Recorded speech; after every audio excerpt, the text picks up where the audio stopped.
Livro A Mãe de Santa Teresinha, Irmã Genoveva da Santa Face. Carta de Sua Excelência Dom Picaldi, Bispo de Bayeux e Lisieux. A Irmã Genoveva da Santa Face, Bispado de Bayeux do Carmelo de Lisieux. Bayeux, 3 de maio de 1954. Minha querida filha em Nosso Senhor, Vossa Madre Superiora convidou-vos a retomar a pena para apresentar-nos, em dípticos, o retrato de vossa incomparável mãe, juntamente com o de vosso admirável pai. Abençoo de todo o coração essa iniciativa, que completa a obra que vos sugeri, a vós e a vossas irmãs, desde minha chegada à Diocese de Bayeux. De fato, considerei-vos sempre como as únicas testemunhas capazes de mostrar-nos a fisionomia moral de vossos pais, modelos tão providenciais como imitativos para os pais e mães de família de nosso tempo. Têm esses uma missão tão dura e meritória que importa tornar resplandecente a seus olhos a luz de tais exemplos. Não temos, aliás, o direito de deixá-los ocultos.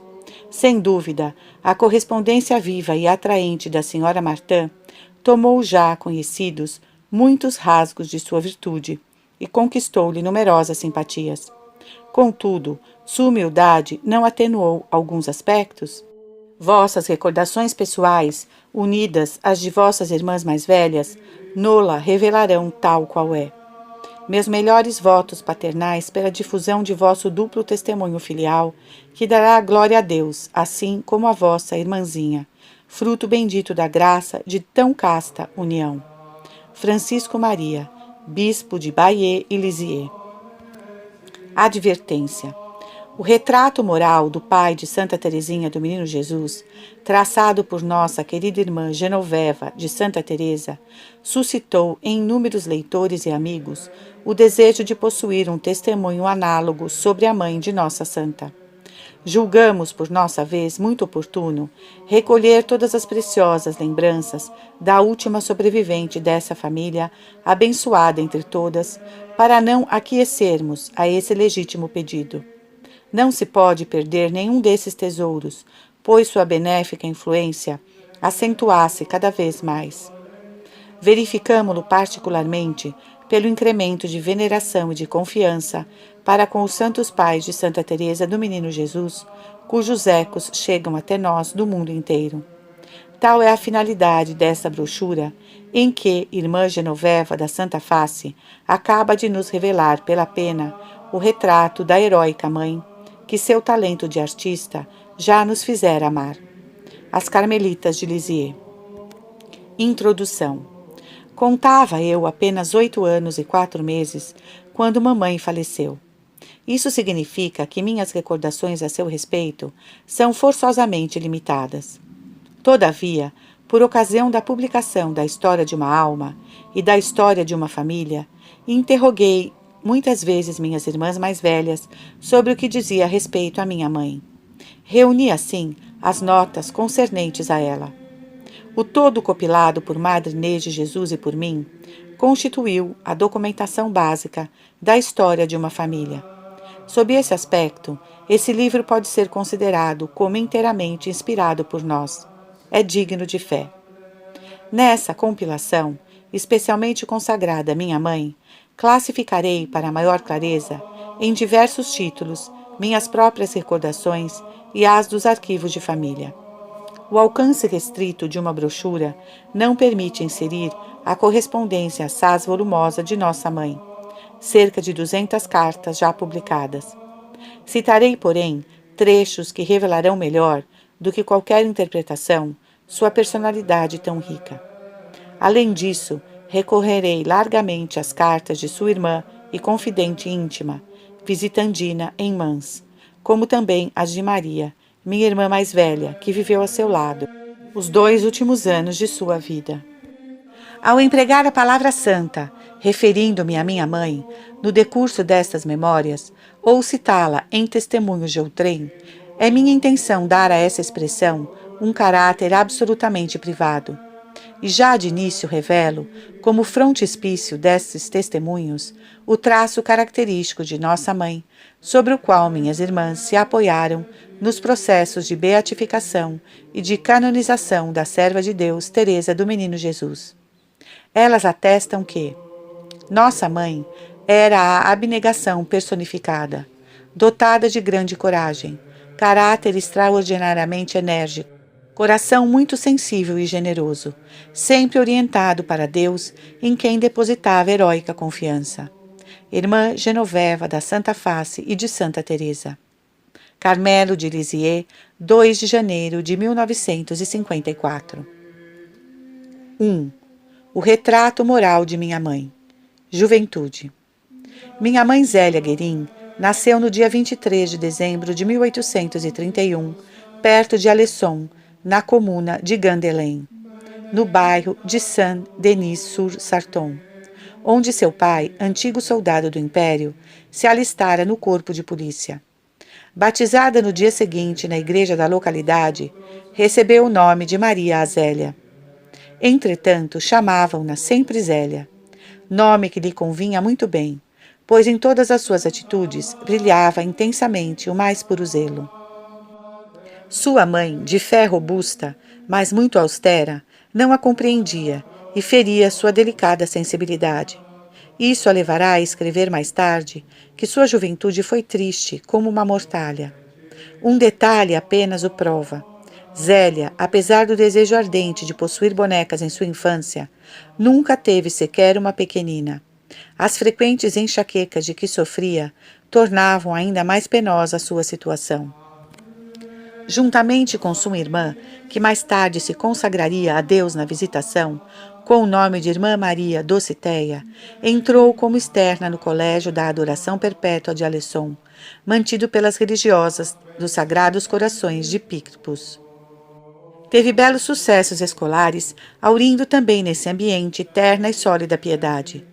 Um irmãozinho, Isidório, 10 anos mais novo, dava então os primeiros passos na vida.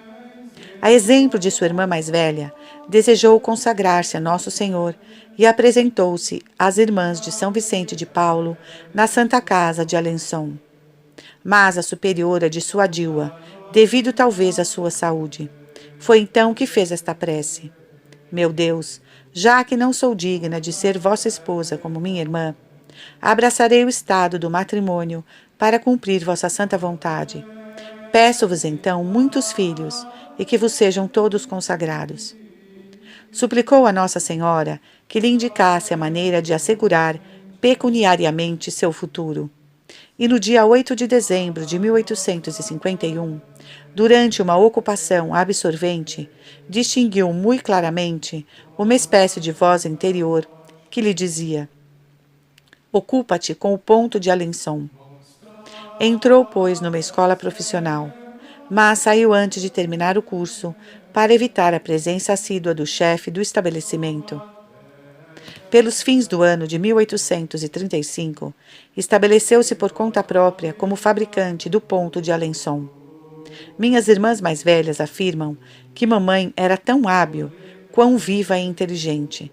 Sua atividade era extraordinária e saía-se muito bem nos negócios. Uma senhora da sociedade, admiradora de sua beleza e de seus talentos, quis levá-la a Paris, no intuito talvez de lhe proporcionar um casamento vantajoso. Sua recusa foi categórica. Mamãe contava o caso sorrindo. Ela não gostava do mundo. O céu não tardou, aliás, em indicar-lhe a via a seguir. Certo dia, em que atravessava a ponte São Lourenço, em Alençon, sentiu a passagem de um rapaz com quem cruzara no caminho a mesma inspiração que a orientou para seu trabalho profissional.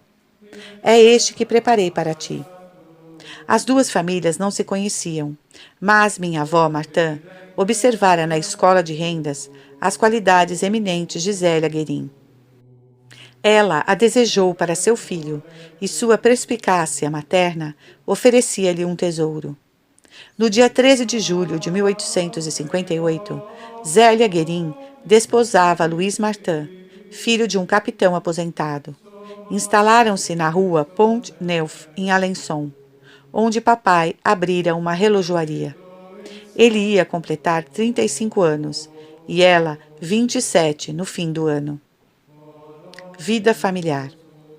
Como mamãe conta em suas cartas, ela ignorava os mistérios da vida e essa revelação a fez chorar muito.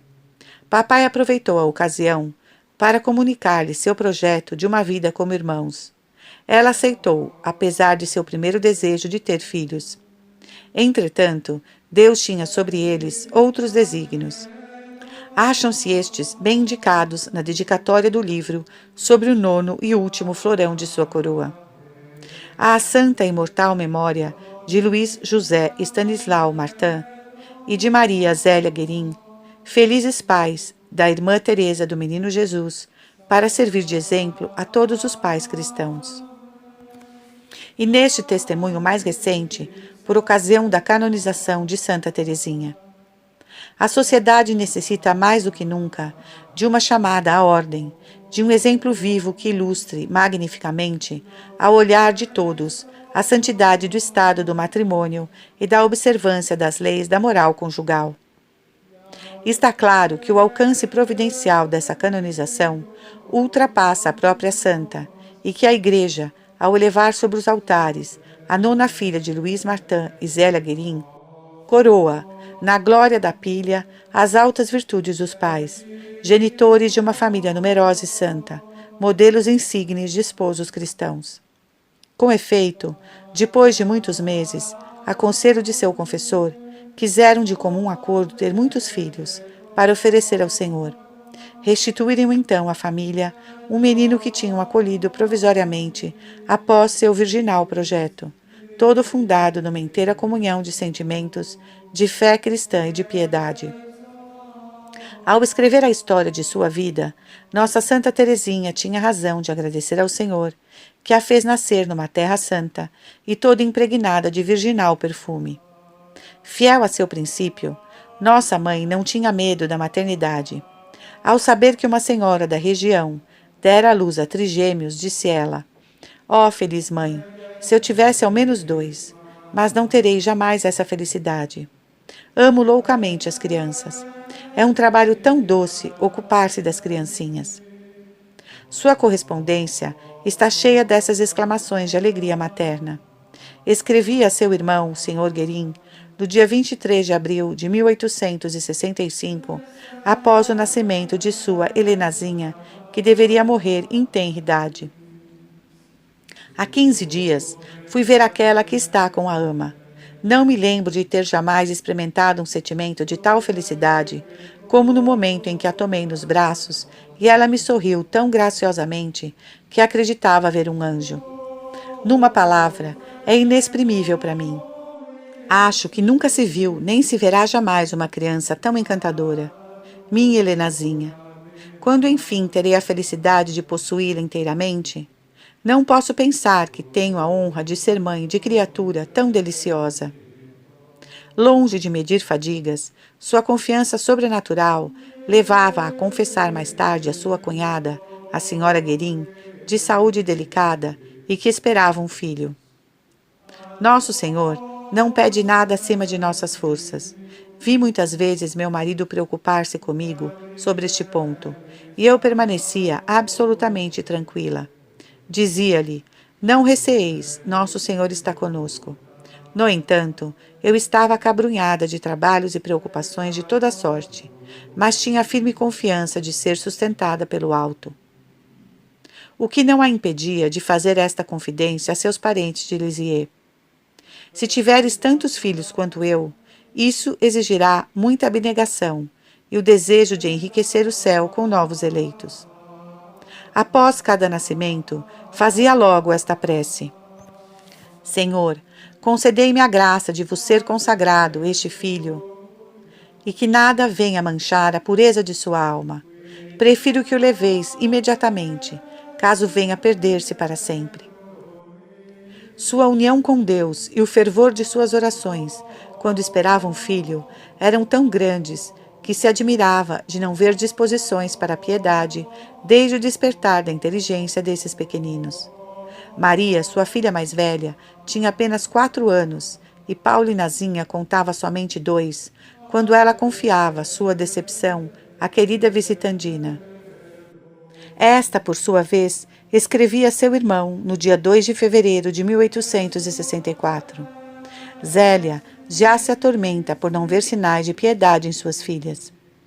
A criança devia ser batizada logo após o nascimento.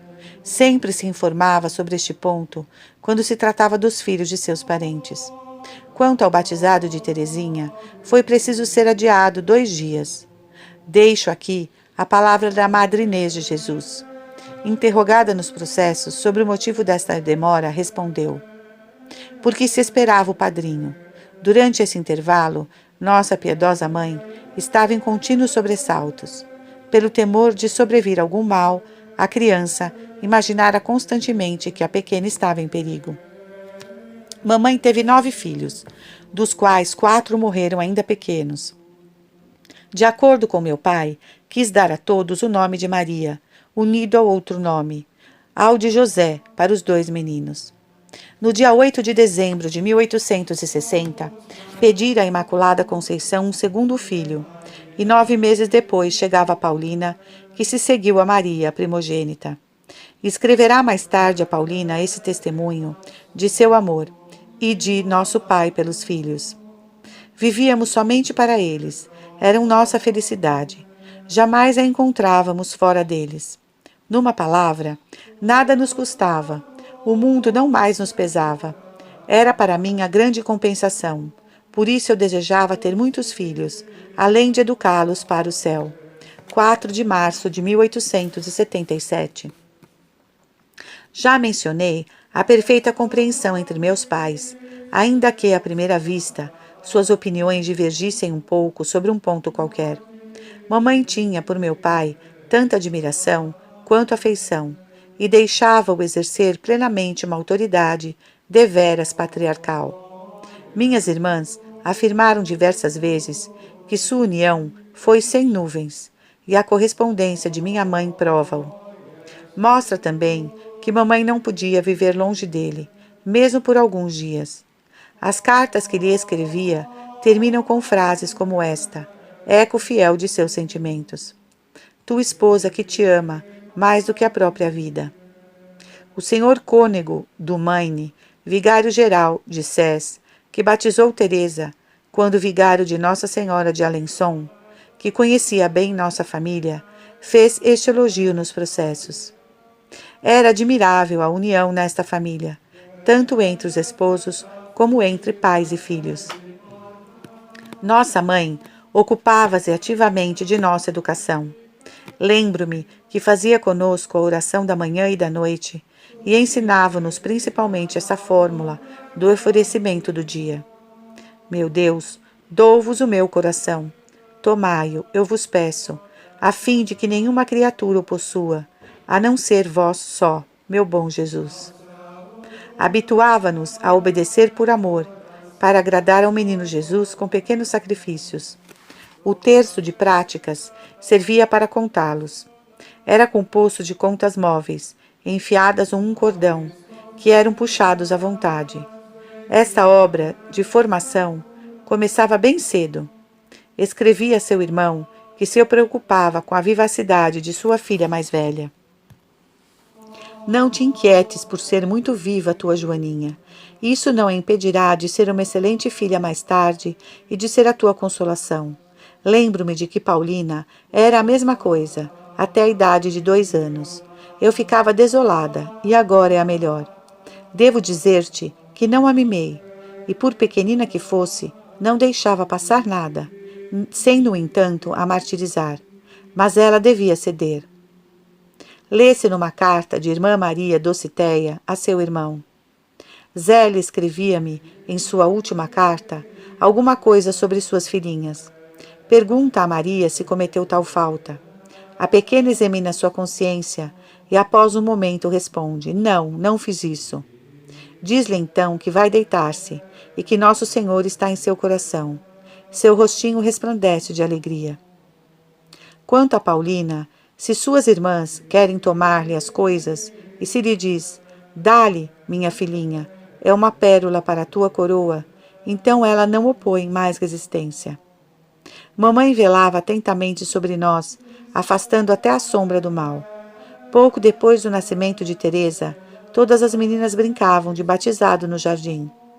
Luísa, a empregada, teve a ideia de designar-me para padrinho e vestiu-me de menino. Eu tinha 4 anos. O desfile começava quando mamãe apareceu e fez cessar a brincadeira, repreendendo Luísa por essa exibição masculina. Ela queria a mais perfeita decência no trajar e os vestidos deviam descer abaixo dos joelhos. Certo dia, em que uma adolescente pouco mais velha do que nós veio brincar conosco, mamãe inquietou-se com suas maneiras por demais familiares, com seus segredos misteriosos, e separou-nos desta menina. Interrogou-me ansiosamente diante dela e falou-me com severidade, para afastar essa má influência. Acrescento um detalhe. Essa menina aproveitou da admoestação e tornou-se religiosa mais tarde. Minha mãe colocava-me sobre os joelhos e ajudava-me a preparar minhas confissões. Era a confiança de suas filhas que recorria sempre. Sendo muito persuasiva, era difícil esconder-lhe alguma coisa. Foi assim que ajudou Maria a ser menos independente. Conta esta que, quando criança, numa escola mantida, aliás, por religiosas, fora testemunha de atitudes viciosas de uma menina. Indignada, falou logo à mãe, que aproveitou da ocasião para louvar sua franqueza e ensinar-lhe a mesma lealdade na confissão. Alertada por este fato, retirou-a dessa escola e colocou-a com Paulina no internato da Visitação de Mans. Sua firmeza era, no entanto, impregnada de grande compreensão. Prova deste detalhe, a meu respeito, que extraio da correspondência de mamãe a Paulina. A Celinazinha é muito engraçadinha. Faz muitas práticas para obter a cura de sua tia. Às vezes, porém, lhe falta constância. Ontem à noite, não queria dar não sei o que à sua irmãzinha, apesar de lhe o pedirmos. Maria zangou-se e disse-lhe que ela só fazia os sacrifícios que lhe agradavam e que assim seria preferível não fazer nenhum. Eu disse a Maria que não tinha razão de desanimá-la assim e que não é possível uma criança tão pequena tornar-se santa de repente. É preciso deixar passar alguma coisa. Teresa contou a maneira pela qual mamãe formava o seu caráter. Não admitia esses caprichosinhos de criança de que se ri facilmente. Bastava um olhar de reprovação para corrigi-la. Cito ainda uma passagem relatada por minha mãe a Paulina, a respeito de Teresinha. Certa manhã, quis abraçá-la antes de descer. Parecia dormir profundamente, por isso não ousei despertá-la. Maria disse-me: "Mamãe, ela finge dormir, tenho certeza." Inclinei-me então para beijá-la na testa, mas ela escondeu-se logo sob as cobertas, dizendo com ares de criança mimada: "Não quero que me vejam." Não fiquei nada contente e fi-la sentir. 2 minutos depois, ouvi-a chorar e logo percebo com grande admiração que estava a meu lado. Tinha saído sozinha de sua caminha, desceu as escadas, descalça e embaraçada, em sua camisola mais comprida do que ela. Tinha o rostinho banhado em lágrimas. "Mamãe", disse-me lançando-se aos meus joelhos. "Mamãe, eu fui má, perdoa-me." O perdão foi depressa concedido. Tomei meu querubim nos braços, apertando-o ao coração e cobrindo-o de beijos. Vendo-se tão bem recebida, disse-me: "Oh, mamãe, não queres enfaixar-me quando eu era pequena? Eu tomaria o meu chocolate aqui à mesa." Tive a paciência de ir buscar sua coberta e enfaixei-a como quando era pequenina. Eu parecia brincar de boneca. Este fato revela bem seu método pedagógico, em que a severidade se envolve de ternura. Lembro-me de outro caso, concernente a mim, contado por minha mãe a Paulina, interna, pois sabia interessá-la tudo o que se referia às irmãzinhas. Celina está aprendendo bem a ler, mas está se tornando travessa como um diabinho. Basta dizer que tem apenas 4 anos e, graças a Deus, tem um bom resultado. Veja que história divertida a seu respeito. Ontem à noite, ela me dizia: "Eu não gosto dos pobres." Respondi-lhe que Jesus não estava contente e não a amaria também. Replicou-me: eu gosto muito do bom Jesus, mas jamais em minha vida gostarei dos pobres. Não quero mesmo amá-los. Que importa isso ao bom Jesus? Ele é o Senhor, mas eu também sou a Senhora. Não podes imaginar como estava exaltada.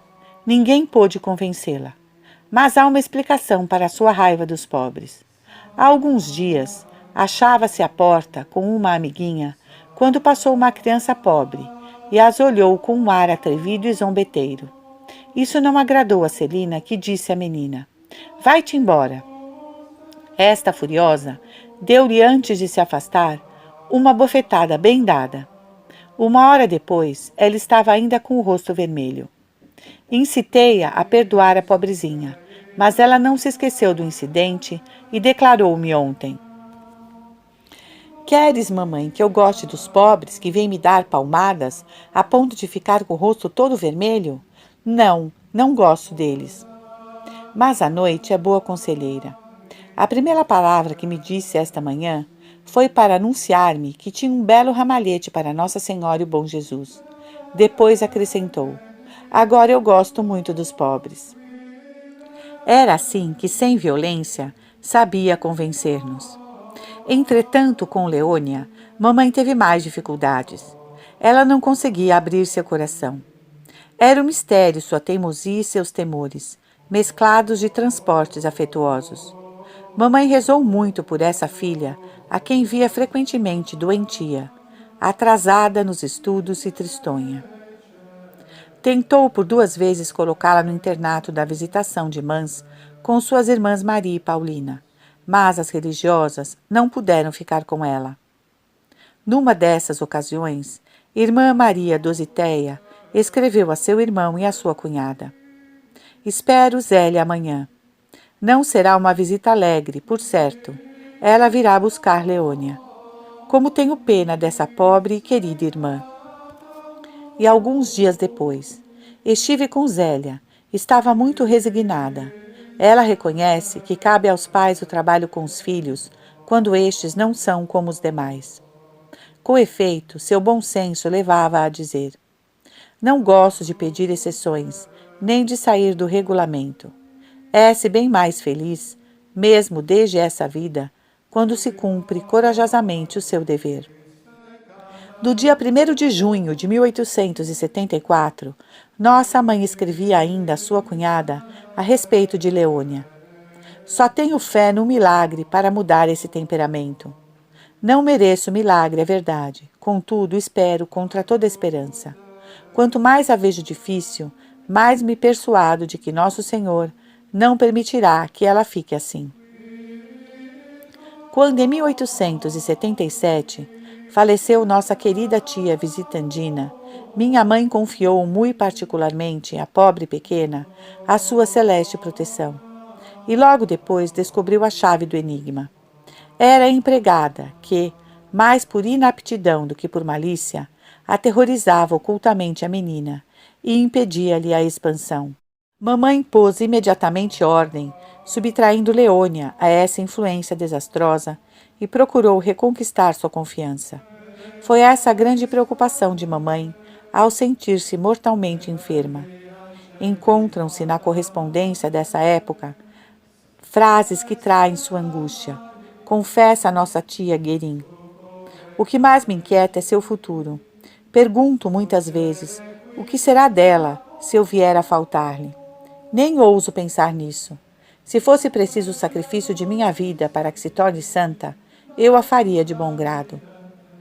É, porém, a todas as suas filhas que se dirige sem cessar esse desejo de vê-las santas. Lê-se numa carta do dia de Todos os Santos, endereçada às 2 filhas mais velhas, internas em Mans: é preciso servir bem a Nosso Senhor, minhas queridas filhinhas. Procurai merecer estar um dia no número dos santos, cuja festa celebramos hoje. E mais tarde, a Paulina: dir-lhes-á, a tua tia, que estou muito satisfeita contigo, porque és uma boa menina, muito afetuosa e dócil, mas não ainda bastante piedosa. E no ano seguinte: Continua a ser uma boa e santa menina. Se não tens ainda esta última qualidade, procura adquiri-la. Pouco depois, falando de sua irmã, Maria: espero que será uma boa moça, mas desejo que seja santa, e tu também, minha Paulina. A querida visitandina escrevera-lhe que esta seria piedosa.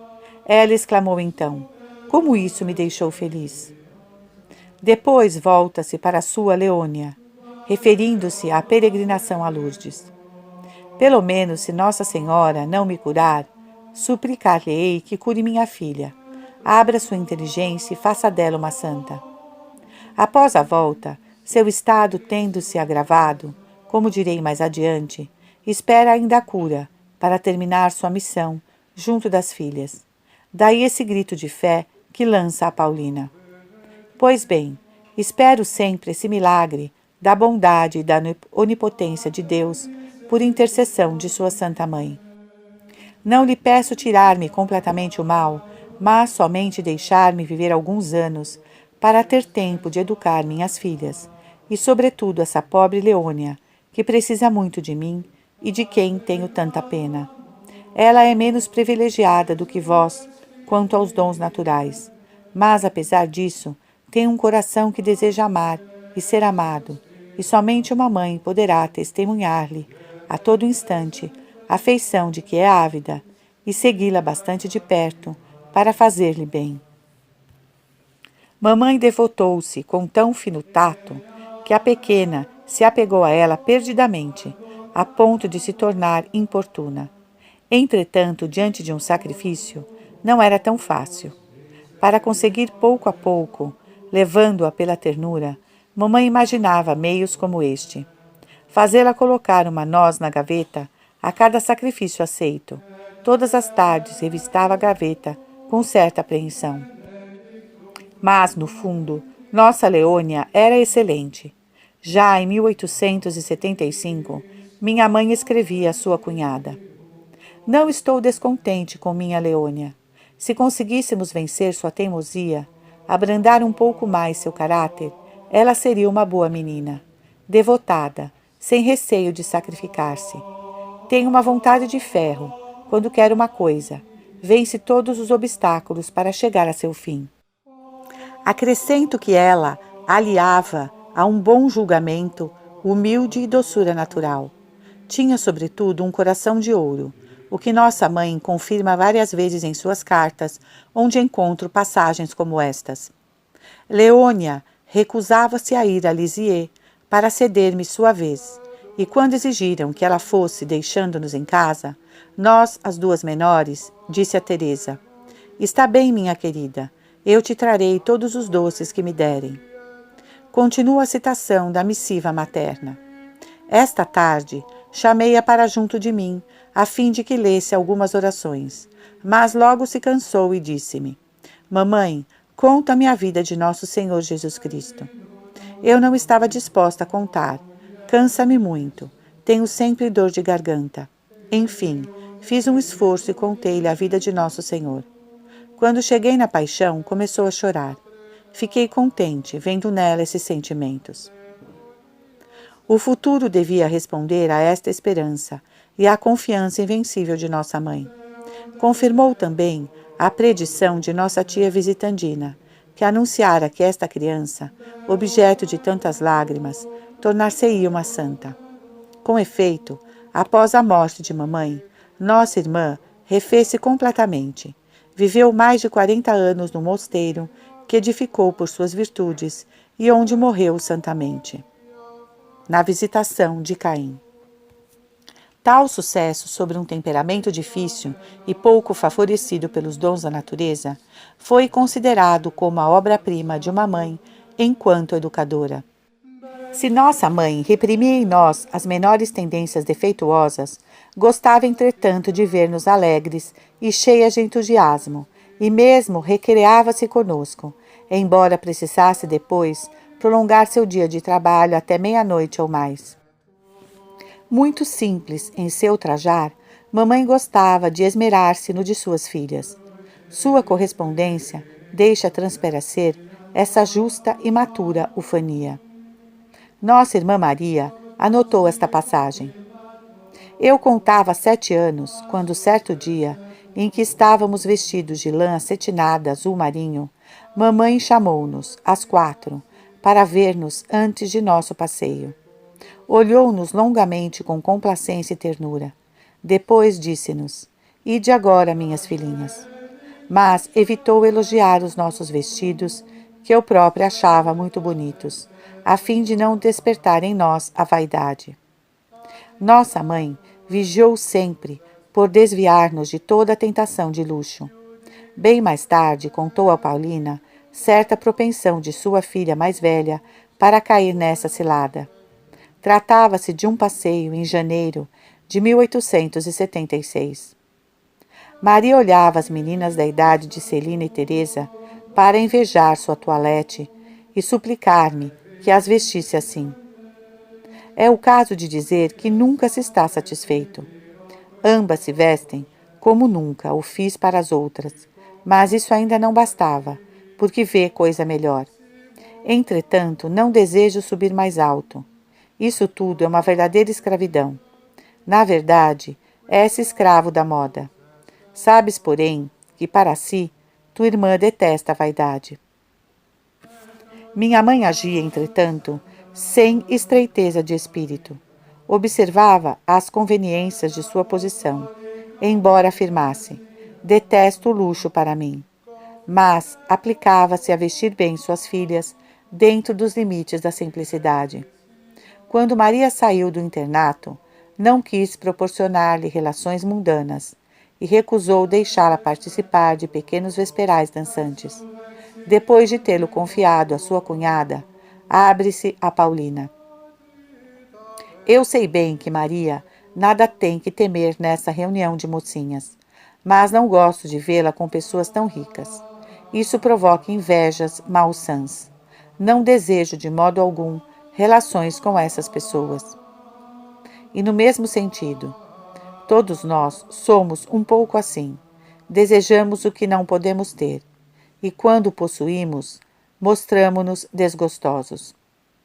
Com efeito, é sorrindo que informa Paulina sobre essa tendência acentuada de sua primogênita. Maria sonha morar numa bela casa, na rua Demi-Lune, defronte às Clarissas. Ontem falou disso toda a tarde. Dir-se-ia que lá é o céu. Tua irmã, aliás, bem pouco mundana, nunca se acha bem onde está. Ambiciosa, sempre mais. Ser-lhe-iam precisos cômodos muito vastos e mobiliados. Estava fora de si, de espanto, vendo a filhinha da ama, ao entrar quinta-feira em seu quarto, ficar à porta, presa de admiração. Ah, como é lindo! A pobre pequena crê que não há nada mais bonito, mas Maria sabe que é o contrário, por suas companheiras de colégio, e sonha com outra coisa. Quando ela tiver essa outra coisa, o vazio se fará sentir, e talvez mais ainda. Eu acho que se eu estivesse num magnífico castelo, cercada de tudo o que se pode desejar sobre a terra, o vazio seria maior do que se estivesse sozinha numa pequena mansarda, esquecendo-me do mundo e sendo por ele esquecida. 12 anos antes, seu irmão terminava os estudos em Paris e quis orientar seu futuro. Com esse mesmo espírito, ela procurou guiá-lo na escolha de uma esposa e dirigiu-lhe essas admoestações e conselhos. Tu procuras apenas coisas fúteis, beleza, fortuna, sem considerar as qualidades que fazem a felicidade de um marido ou os defeitos que causam sua desolação e ruína. Sabes que nem tudo que brilha é ouro. O principal é procurar uma moça boa, do lar, que não tenha medo de sujar as mãos no trabalho e que não goste da moda, senão na medida do necessário, que saiba educar seus filhos no trabalho e na piedade. Uma tal mulher te assustaria. Não é assaz brilhante aos olhos do mundo. Mas os rapazes sensatos a preferem, sem nada, do que outra, com 50.000 francos de dote, e que não tivesse essas qualidades. Ótima dona de casa, Nossa mãe formou tão bem Maria, que esta foi capaz de substituí-la perfeitamente quando ela nos foi arrebatada. Se lhe repugnava o desperdício, nada poupava ao entrar em jogo nossa educação e bem espiritual. O dinheiro não é nada, afirmava ela, quando se trata da santificação e da perfeição de uma alma. Essas linhas foram traçadas a respeito de um retiro de Maria na Visitação de Mans, e já a colher o fruto de suas solicitudes, porque podia escrever. Ela tem ideias que me agradam. As causas deste mundo não penetram tão profundamente em seu espírito quanto as espirituais. Entretanto, tem ainda muito que caminhar para entrar plenamente na via da perfeição. Mas a balança pende bem mais deste lado. As diversas citações que acabo de fazer das cartas de minha mãe mostram, ao mesmo tempo, a graça e influência educadora que possuía. Maria falou-nos muitas vezes das que ela lhe escreveu para prepará-la melhor para a primeira comunhão, feita por exceção aos 9 anos. Infelizmente, foram destruídas pela empregada que as queimou inadvertidamente, deixando desolada a jovem proprietária, que durante as férias a levava para casa, a fim de não se separar jamais delas. Foram conservadas as cartas, muito mais numerosas, dirigidas a Paulina, que ficara sozinha no internato durante 2 anos. Eram as delícias não só da menina, mas ainda das mestras que lhe declaravam: nenhuma aluna recebe semelhantes cartas de sua família. Gostavam de lê-las à comunidade. Todas nós amávamos nossos pais com ternura e respeito indizíveis. Nunca vi em casa alguma de nós dizer-lhes uma só palavra desrespeitosa ou simplesmente familiar. Excetuando nossa querida Leoniazinha, antes de sua transformação, não sabíamos raciocinar diante de uma ordem recebida. Não se pensava mesmo nisso. Obedecia-se por amor. Ingenuamente, Maria e Paulina nomeavam em suas orações ora papai e mamãe, ora mamãe e papai, recusando dar a um ou a outro a prioridade. Ambas testemunharam no processo de beatificação de Teresa. Não éramos mimadas. Nossa mãe velava com grande cuidado sobre a alma de suas filhas, e a menor falta nunca ficava sem repreensão. Era uma educação boa e afetuosa, mas atenta e esmerada. Nossa mãe tinha por Paulina uma espécie de predileção que, aliás, não nos fazia absolutamente sombra, pois sentíamos-nos todas tão amadas. Foi mamãe que, com suas lindas histórias, despertou em seu coração o primeiro desejo da virgindade. Madre Inês de Jesus dirá no processo de beatificação: considerei sempre meus pais como santos. Tínhamos profundo respeito e admiração por eles. Perguntava-me, por vezes, se poderia haver semelhantes sobre a terra. Pelo menos não os achava ao redor de mim. Era o que confirmavam as religiosas da Visitação, assegurando às minhas irmãs mais velhas que nenhuma de suas companheiras podia gloriar-se de ter uma mãe como a sua, pois não existia. Quanto a mim, foi sobretudo o nosso venerado pai que conheci, mas guardo também como vida recordação dessa incomparável mãe.